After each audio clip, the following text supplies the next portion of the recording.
면역을 조절할 수 있는 좀 더 스페시픽한 근본적인 치료제가 필요하다. 그래서 그것이 ICP-9임을 저는 믿고 저는 개발에 임하고 있습니다. 사장님 이제 엄청 화를 많이 내셨습니다. 우리는 그렇게 눈가림하면서 이렇게 하는 거 못하겠고 진짜 되는 물질 진짜 만들어서 임상 파이프라인 가실 거고 그걸로 해가지고 저희 회사 가치를 올리겠다. CPN을 가져와서 뭘 해볼까? 폐혈증 그냥 뭐 감염원에 관계없이 뭐 커뮤니티 인펙션이라고 해가지고 폐혈증에다가 우리가 이걸 적용을 해봅시다. 2019년 11월 그때부터 저희 이제 파이프라인 정상적으로 작동을 시작하게 됩니다. 저는 이제 설날에 1월달에 집에서 제사 지내고 있었어요. 사장님 전화 왔더라고요.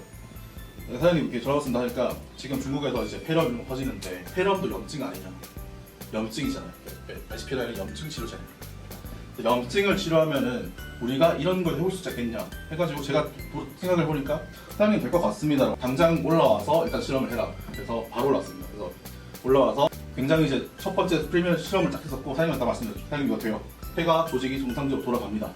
Severe 중증 acute 급성 R respiratory C S 신드롬 중증 급성 호흡기성 증후군이에요. 재밌는 거는 SARS-CoV-2입니다. 처음이 아닙니다. 위드 코로나가 그래서 아직은 위험한 거예요. 백신 같은 경우는 바이러스 변이에 굉장히 취약합니다. 백신이라는 거는 바이러스가 변이를 하면은 그거에 따라서 가는 거예요. 그렇기 때문에 백신을 먼저 만들어 놓고 바이러스가 생기면 쓰겠습니다. 절대 이건 불가능합니다. 그래서 저희가 필요한 거는 근본적인 치료제가 필요하다고 봅니다. 근본적인 치료제, 뭐 항바이러스제 염증 치료제라고 말하는데 바이러스가 사람을 죽이진 않아요. 바이러스는 한 개 있던 만 개 있던 걔네가 염증을 일으킨다는 거예요. 염증 치료제가 필요한 거예요. 그럼 염증 치료제는 있느냐? 없습니다. 말씀드린 것처럼 항바이러스제도 충분치 않다. 따라서 면역을 조절할 수 있는 좀 더 스페시픽한 근본적인 치료제가 필요하다. 그래서 그것이 ICP-9임을 저는 믿고 저는 이제 개발에 임하고 있습니다.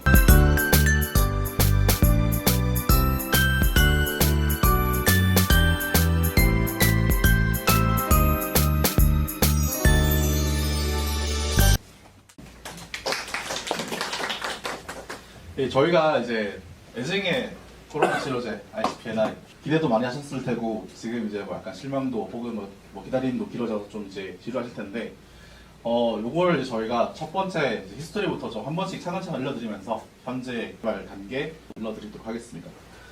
이제 모든 것들이 이제 뭐 끝을 알려면 시작을 봐라. 그래서 코로나 치료제가 어떻게 시작되었나, ICP-9가 어떻게 개발 시작되었나 이것도 말씀을 드리겠습니다. 셀리버리 우리 회사가 상장 당시 다른 회사들 똑같은 신규 회사인데 어떤 회사들은 시총이 막 4,000억, 5,000억 이렇게 되고 근데 우리 셀리버리는 1,500억 뭐 이런 약간은 낮게 책정이 되었어요.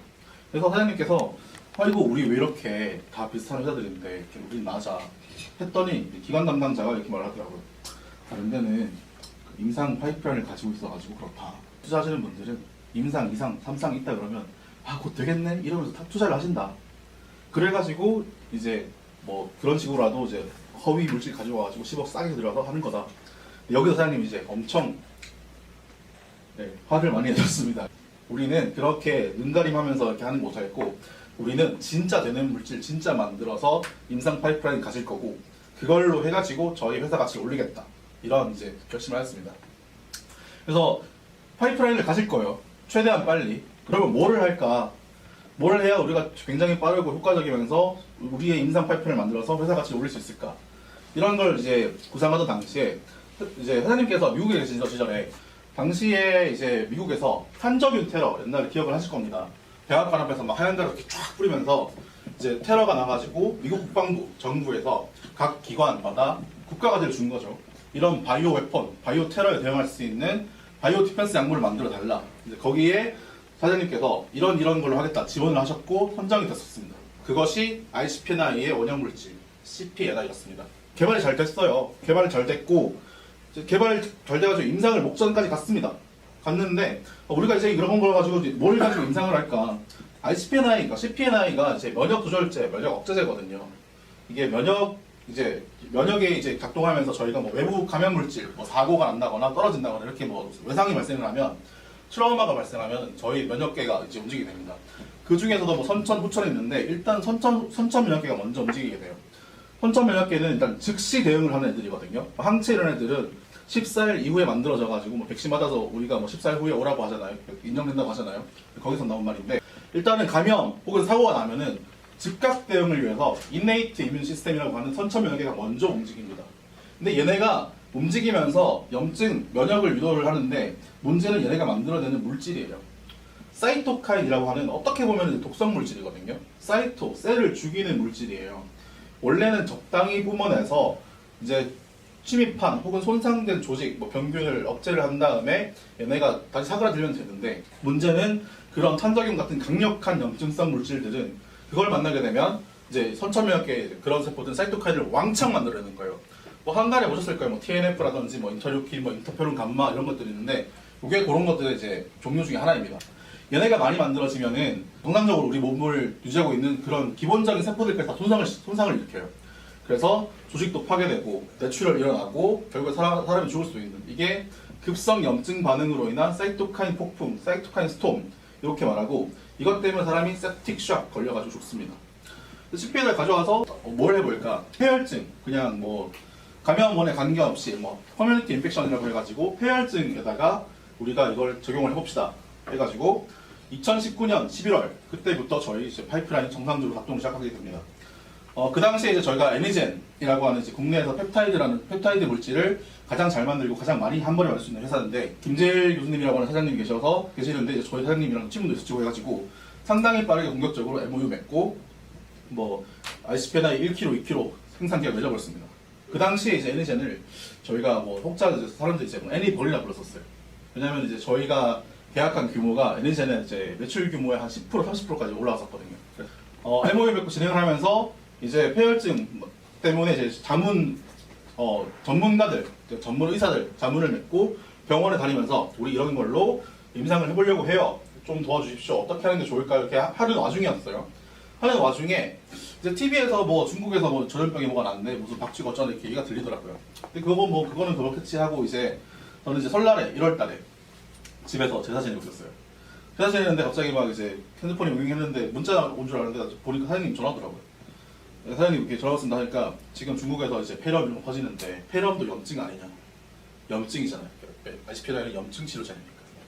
염증을 치료하면은 우리가 이런 걸 해볼 수 있겠냐 해가지고 제가 생각을 해보니까 사장님 될 것 같습니다라고 말씀드렸죠. 그러면은 당장 올라와서 일단 실험을 해라. 그래서 바로 올라왔습니다. 그래서 올라와서 굉장히 이제 첫 번째 프리미엄 실험을 딱 했었고 사장님한테 딱 말씀드렸죠. 사장님 이거 돼요. 정상적으로 이제 폐가 망가진 쥐한테다가 ICP-9을 주사하니까 폐가 조직이 정상적으로 돌아갑니다. 그때부터 저희는 이제 코로나 치료제로 이제 급선을 해가지고 사실 선회는 아니죠. 원래 커뮤니티 인펙션 안에 코로나 치료제, 뭐 바이러스 감염증도 있었으니까. 그래서 원래 저희는 지금 약간 내로 따라하면서 좀 더 스페시파이, 특화를 한 것입니다. 그렇게 해서 저희는 이제 굉장히 2020년 2월이죠. 그때부터 굉장히 공격적으로 시작했었습니다. 당시에는 코로나 바이러스가 신규 바이러스다 보니까 뭐 이거를 동물 모델도 없고 제대로 평가할 수 있는 기관도 없었어요.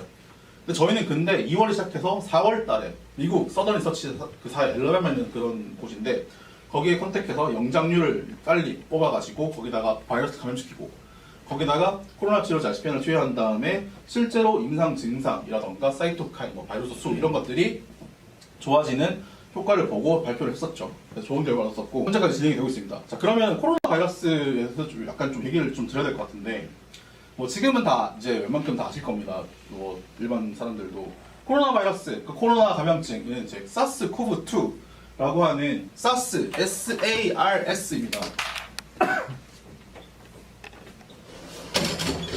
severe, 중증, acute, 급성, R, respiratory, S, 신드롬, 중증, 급성, 호흡기성 증후군이에요. 자, 근데 재밌는 거는 사스, 코브 2입니다. 2, 처음이 아닙니다.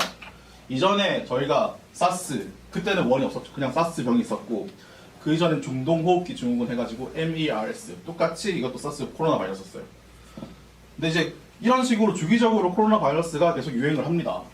근데 그러면 이렇게 유행을 하는데 아직까지 메르스 사스 치료제 없어요. 백신도 없어요. 코로나 바이러스 2, 그러니까 지금 코비드 19에 대한 백신은 나오고 있는데 뭐 백신 플러스 치료제는 있냐? 치료제 아직 없죠. 치료제라고 하면은 지금 렘데시비르 혹은 뭐 표준 치료제로서 스테로이드 중에서 덱사메타존 이런 게 좀 쓰고는 있어요. 뭐 한간에 이제 머크에서 이제 항바이러스 먹는 게 나왔다고 하는데 항바이러스 나왔으니까 이제 뭐 코로나 다 끝났겠네. 이제 위드 코로나 하고 적당히 이제 좀 이제 시바이 합시다. 죄송한데 이만 말할게요. 이렇게 끝냅시다 하는데 그런 걸 제일 먼저 한 데가 이제 몇 군데 중에 제일 대표적인 게 영국이에요. 몇 주 전에 이제 위드 코로나 하면서 이제 시작을 했죠. 결과 오늘 보신지 모르겠는데 인구수 그렇게 많지 않은데 하루 확진자 한 3만 명 이렇습니다. 하루에 200명씩 죽어나가요. 200명, 300명씩. 위드 코로나가 그래서 아직은 위험한 거예요. 이게 왜냐하면 백신에 좀 한계가 있는 건데 백신 같은 경우는 바이러스 변이에 굉장히 취약합니다. 코로나 같은 이제 감염병이 생기면은 첫 번째 등장한 물질, 그러니까 그런 종류는 알파형이라고 불러요. 알파형, 베타형까지는 그래도 괜찮았어요. 근데 지금 들어보신 것 중에 감마 변이, 델타 변이, 델타 플러스, 이중 변이, 일본에서는 뮤 변이, 이게 뭐 원래는 변이가 훨씬 더 많아요. 수십만 개 되는데 여러분 제가 말씀드린 것들은 WHO에서 이거는 진짜 관심을 가지고 봐야 된다, 위험하다 하는 변이만 이렇게 많은 거예요. 자, 그러면 백신이 이런 것들을 다 케어할 수 있을까요? 뉴스 나오잖아요. 화이자, 얀센 이런 것들 감마 변이에는 효능 떨어져. 뭐 한편에서는 뭐 우리 된다 하지만 증명된 거 아직 없어요. 백신이라는 거는 바이러스가 변이를 하면은 그거에 따라서 가는 거예요. 그렇기 때문에 백신을 먼저 만들어 놓고 바이러스가 생기면 쓰겠습니다. 절대 이건 불가능합니다. 그렇기 때문에 바이러스가 변이를 거듭하는 이상, 혹은 지금 2잖아요. 코로나 바이러스 3, 4, 5, 6, 7 혹은 다른 거 옛날에 저기 어디야? 스페인 독감 이런 거 나올 때마다 저희가 백신을 만들기에는 너무 늦어요. 그래서 저희가 필요한 거는 근본적인 치료제가 필요하다고 봅니다. 근본적인 치료제, 뭐 항바이러스제, 염증 치료제라고 말하는데 항바이러스는 바이러스는 이제 원래는 죽일 수가 없어요. 무생물이거든요, 바이러스는. 바이러스에다가 항바이러스를 치게 되면은 얘가 원래 한 개 있던 애가 뭐 2개, 3개, 10,000개 이렇게 불어나는 거를 증폭을 억제하는 거예요, 항바이러스는. 그래서 10,000개 생길 거를 5,000개로 줄여주고, 뭐 5,000개 생길 거를 2,000개로 줄여주고 이러면서 뭐 경증 환자에서도 좀 약간 효능이 있다 이런 식으로 나타나는 건데, 이제 문제는 바이러스 아닙니다. 저희가 몸이 이제 중증화되고 환자가 사망하는 거는 바이러스가 사람을 죽이진 않아요. 바이러스는 감염돼서 자기들끼리 좀 불어나다가 자연스럽게 저희 면역계에 의해서 없어져요. 중요한 거는 바이러스는 1개 있던 10,000개 있던 걔네가 염증을 일으킨다는 거예요. 적당한 염증 우리 몸에 도움이 돼요.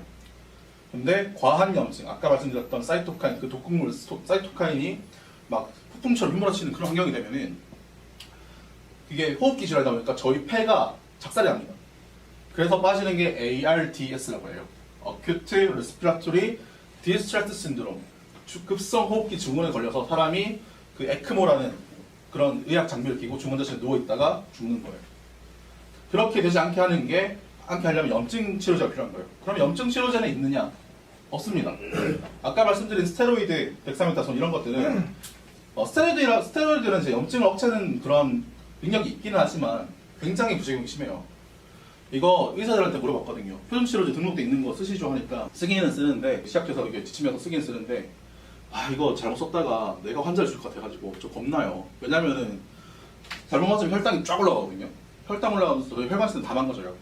혹은 이게 면역 시스템을 조절을 하는 게 아니라 셧다운 시켜버려요. 예를 한번 들어볼게요. 이제 저희 집에 도둑이 들었어요. 정상적인 상황이라고 하면은 경찰에 전화를 하죠. 여기 도둑이만 들었어요 하면은 경찰 한 2분이 오셔가지고 이렇게 하다가 몸싸움 좀 하고 약간 좀 째그랑째그랑 하지만 잡아서 나가면 돼요.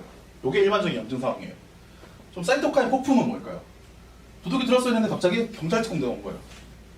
집안에서 우리 집인데 수류탄 터뜨리고 총 막 갈기고 하는 거예요. 그러면은 도둑은 잡아서 나가겠죠. 우리 집은 어떻게 해요? 그게 중증 염증, 사이토카인 폭풍에 의한 손상이에요.